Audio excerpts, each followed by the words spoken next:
মানি না মানবো না বিদেশ টাকা নমিনি মানি না মানবো না মানি না মানবো না মনোনয়ন মানি না মানবো না ত্যাগীদের মূল্যায়ন জেল খাটা আসামি সেই হবে নমিনি জেল খাটা আসামি সেই হবে নমিনি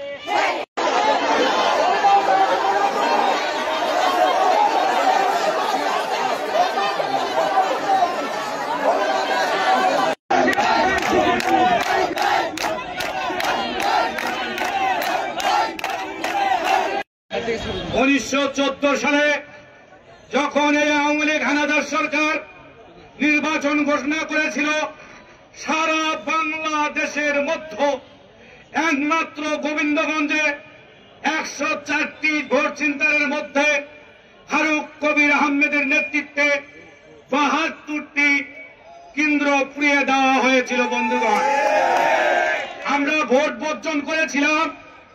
আমরা 18 সালে কাউকে খুঁজে পাইনি নমিনেশন দেওয়ার জন্য। ত্যাগীরা নির্বাচন যদি ত্যাগীরা যদি পায় আমরা মেনে নেব, আমাদের কোনো আপত্তি থাকবে না।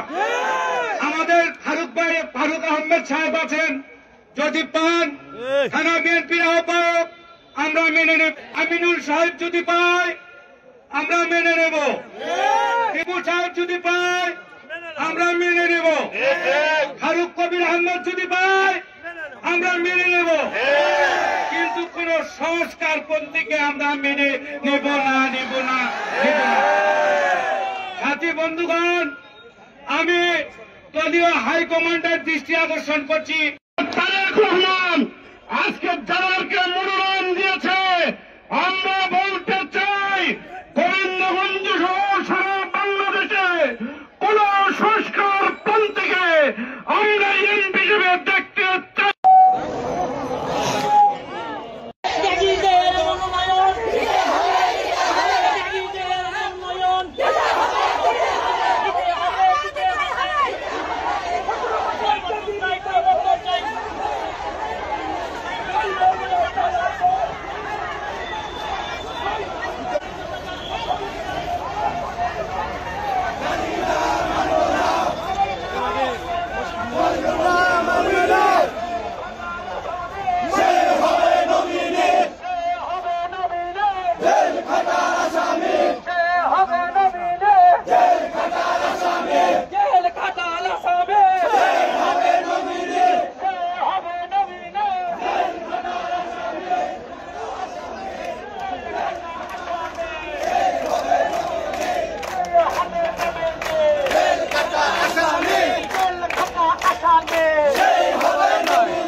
আমাদের নেতা তারেক ভাই